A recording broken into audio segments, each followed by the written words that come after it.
മാഹാത്മ്യവർണ്ണനം 1-ാം അധ്യായം ശ്രീമദ് ദേവി മഹാഭാഗവതം. ഭ്രഷ്ടരും വാത്യരും വേദാനർഹരും സ്ത്രീജനങ്ങളും ദുർബുദ്ധികളും എവ്വണ്ണം ധർമ്മമെന്തെന്നറിഞ്ഞിടും. ശ്ലോകം 16. ഏവം ചിന്തിച്ചു ഭഗവാൻ ബാദരായണനാം ഋഷി പുരാണ സംഹിതകളെ ഓർത്താൻ ധർമ്മം വിധിക്കുവാൻ 18 പുരാണങ്ങൾ നിർമ്മിച്ചു ഭഗവാൻ മുനി പഠിപ്പിച്ചാൻ എന്നെ എന്നാൾ.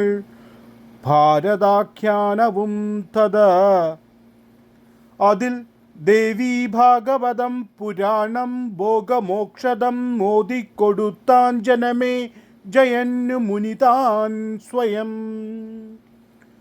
പണ്ടച്ഛനാം പരീക്ഷിത്തു തക്ഷഹാകാഹി കടിച്ചുടൻ മരിക്കയാൽ തദ്ഗതിയെയോർത്തു നാളൊമ്പതാൽ നൃപൻ.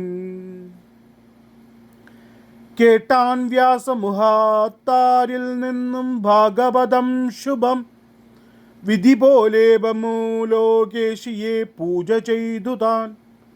നവാഹയജ്ഞം മുഴുമിച്ചിടവേ ദിവ്യരൂപനായി പരീക്ഷിത്താം നൃപൻ ദേവീ സാലോക്യം പൂണ്ടു തൽക്ഷണം.